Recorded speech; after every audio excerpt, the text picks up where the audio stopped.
San Francisco removes Washington and Lincoln. Biden removes Jackson and Churchill. And the administration removes 1776. Thanks for choosing Church Public. Here we go.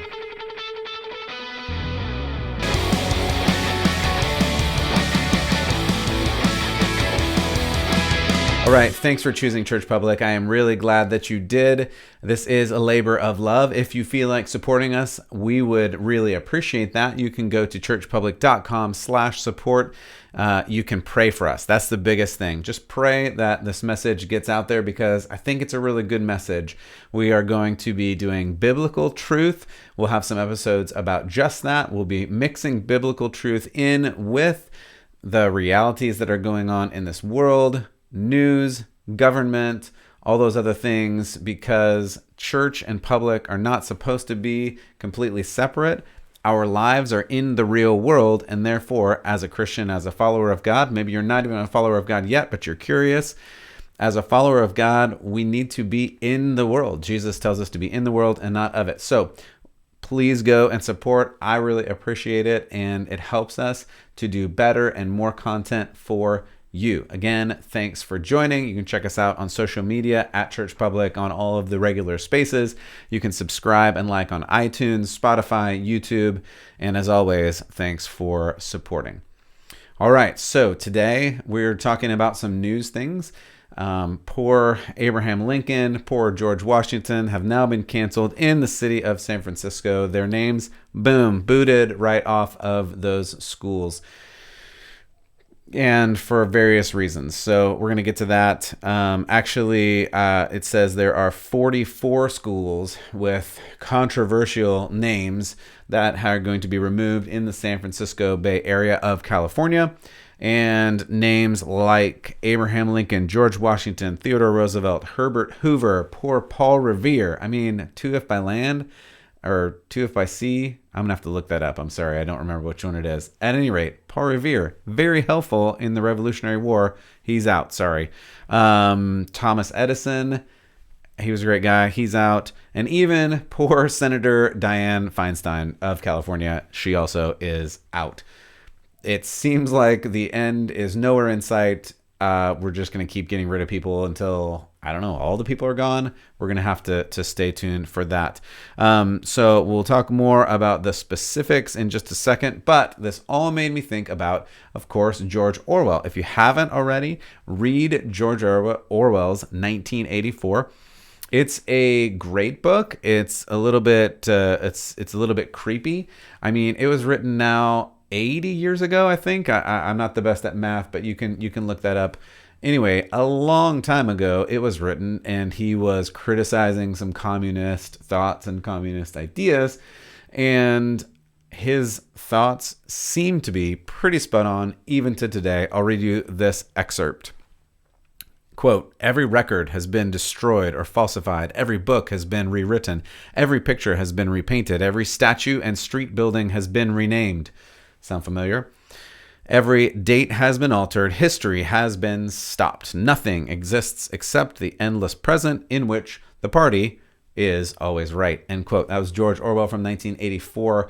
A lot of good, scary, kind of creepy quotes that are happening in that book. I'm not going to get into the rest of it right now.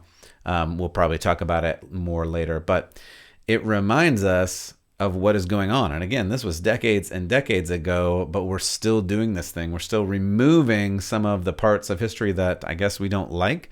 But as I've said before, and I'll say again, removing history doesn't change history. It just removes our memory of what we did. And I'm one to think that I've done some things wrong, and I would like to forget it, but at the same time, I want to learn from it. I think the better thing, rather than removing history, is to learn from history. How do we learn from history? How do we get better and not do the things that we did before? Some people would even say, if you forget your history, you're doomed to repeat it.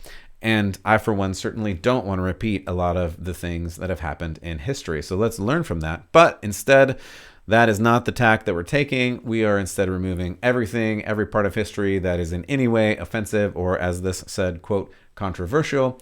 And we continue to do that. We've seen throughout all of last year statues being removed. And of course, it started with just the bad guys of history, right? Those Southern generals or Southern leaders that lost the Civil War. And of course, we have to get rid of those.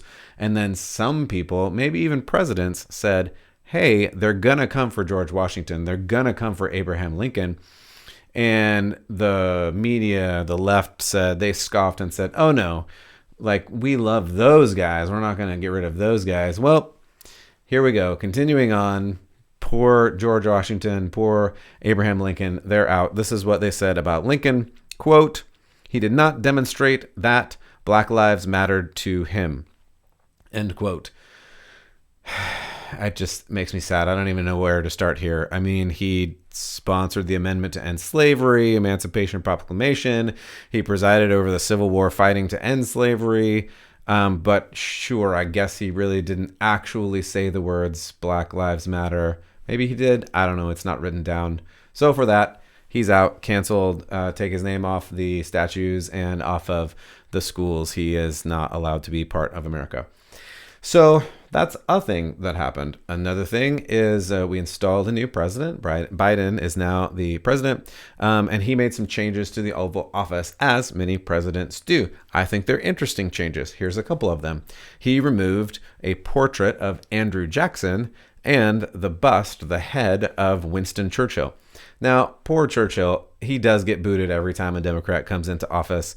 But why? What did he do to deserve that? Well, and some of you out there may not even know who Churchill is, and I get that. You know, again, I study a lot of history and I like history, and so if you are familiar at all with the World Wars, Churchill was instrumental in the World Wars in helping Britain and really the whole West rally up and move back towards fighting, because they were, Britain as a nation was very depressed. They were getting pummeled.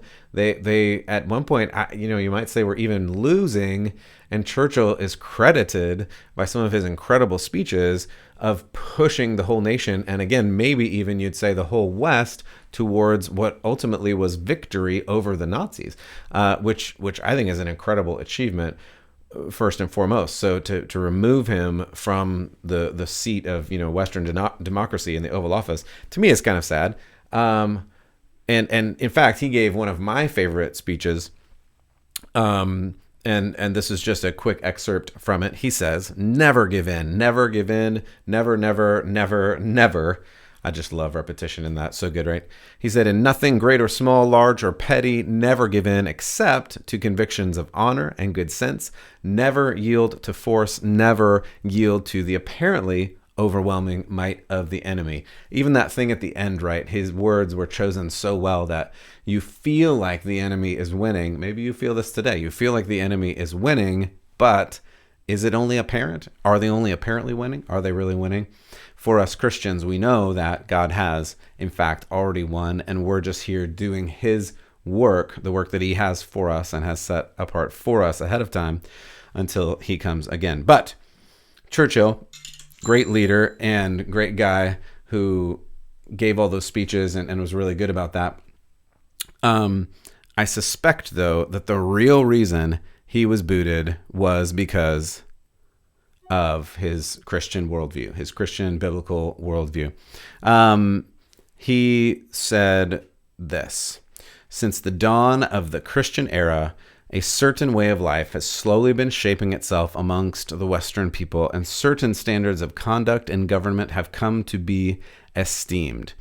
Now, right there, actually sounding a lot like America's founding fathers, he says that this worldview has shaped the nation. The Christian worldview, the Judeo-Christian worldview, if you will, has shaped both the nation of Britain and the nation of America. He went on to say, quote, "We are confronted with another theme. It's not a new theme. It leaps up from the dark ages.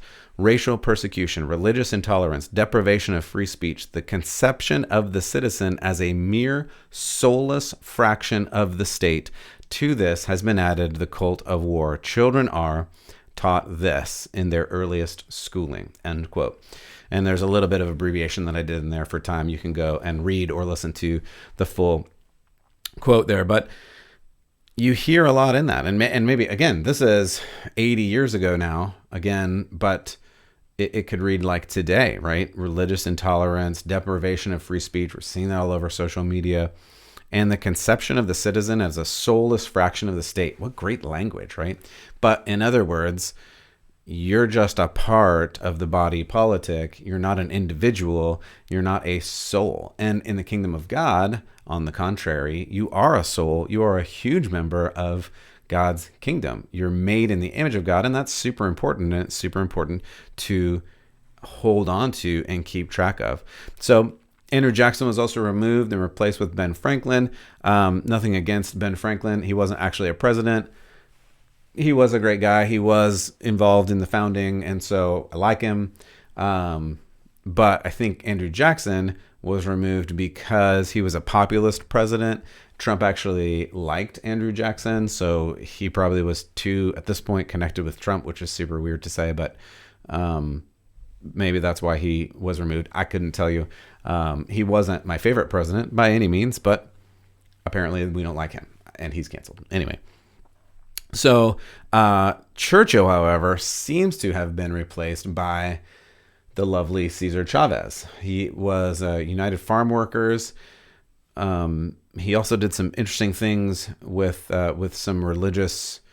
I'm just going to leave that. You can read about his connections to some religious different ideologies. I'll just put that way, some different religious ideologies through the late 60s and 70s. Interesting person to replace, again, Churchill, but he's an icon, I guess, of the left and his ideals for that, I guess.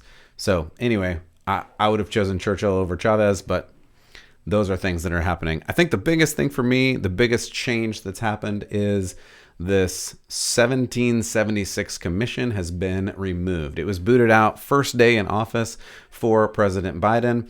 And you should read it, by the way. You should read the 1776 commission for yourself. Don't take my word for it. As always, I want you to find the information for yourself. I want you to figure out, what's real. I always say that more truth is better than less truth. And the more truth that you have, the more you'll be able to understand what is real and what is lies.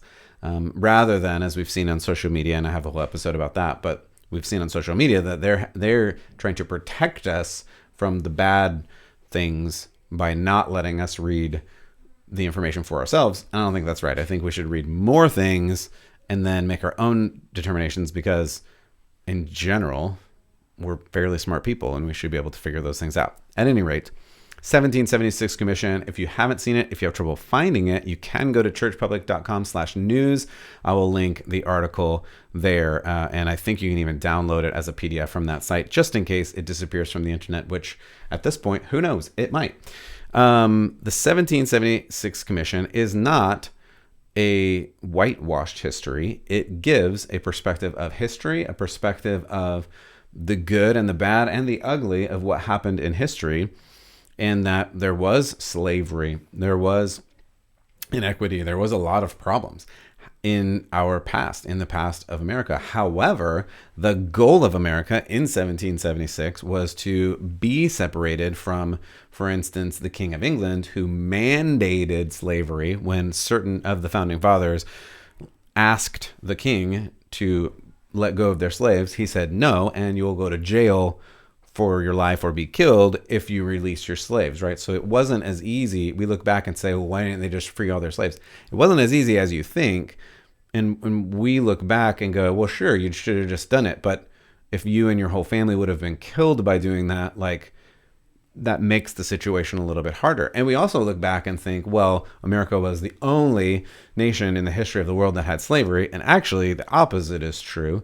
Every nation, almost every nation in the history of the world had some form of slavery. America was one of the only ones to actually stop slavery, and they did. And again, it didn't start right in 1776, but what started was the ideal, as is voiced in these documents, that all men are created equal, granted by God with these inalienable rights.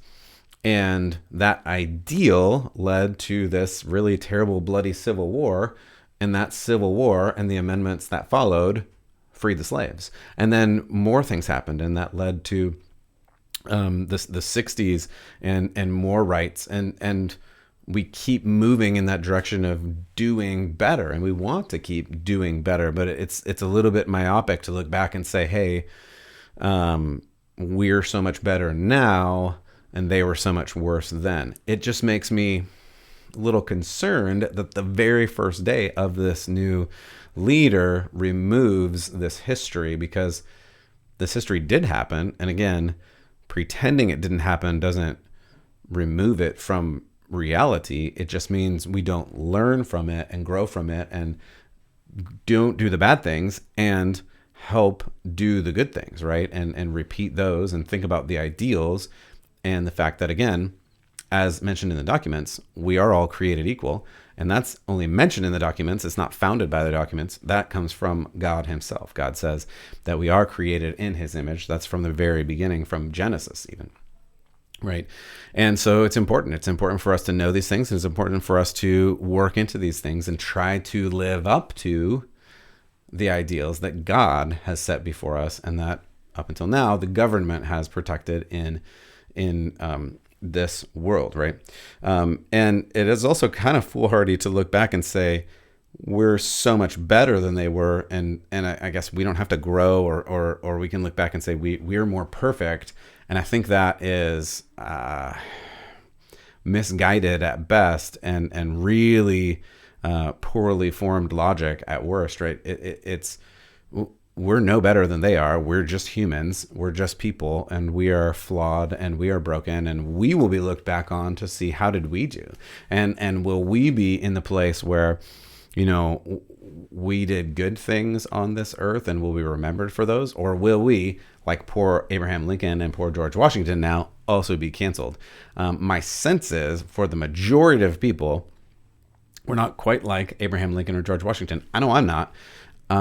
But for the voice that I have, for the time that I have, for the period that I'm here on this earth, I'm going to do the best that I can to speak the true things, to fight for freedom, to promote biblical values and biblical worldview, and to help people understand the love of Jesus through word and action. So hopefully that is your goal as well. And as we look back on things, hopefully we'll figure that out. And we remember that we need to grow. And even Paul says to the Philippian church in chapter 4 that we have not yet arrived. We have not yet attained our goal. And we, like everybody else, have to keep growing and keep learning and keep working as hard as we can, following after God with the help of the Spirit, to be what we were made to be, what God has made us to be, and how God has made us in his image as we grow day by day into that. Jesus even says, seek first the kingdom and all else will be added. Everything else will be added if we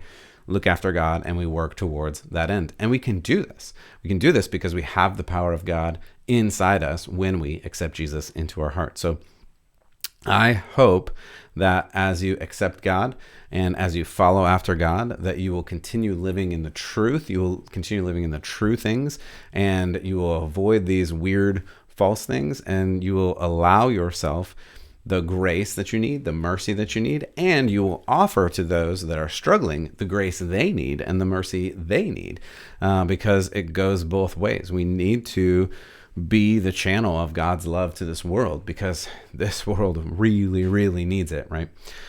So again, I just wanted to give you those updates in the news, because history, I think, is important. It bugs me when we remove it. I think we need to learn from it. I think we need to grow from it. I think we need to live in this day, but understand where we've come from. And this didn't just happen on its own.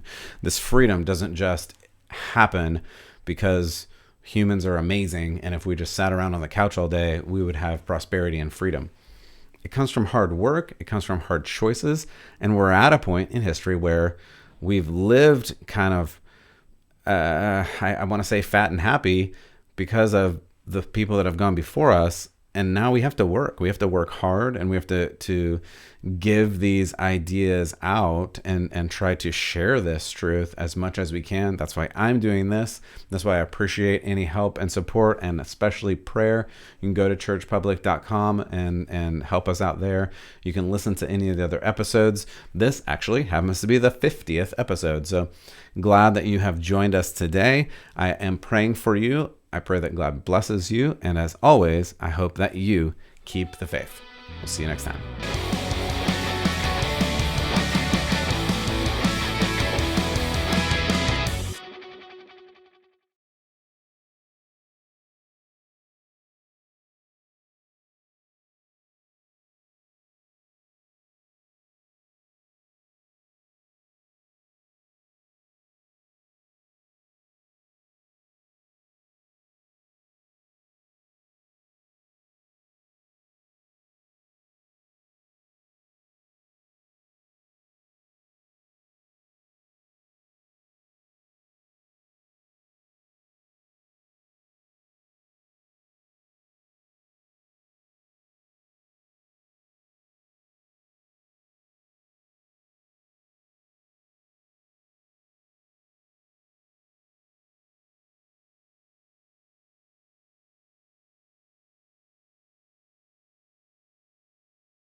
If you need the mercy of God, it is there for you. And I hope that you can feel that. I hope that you can know that.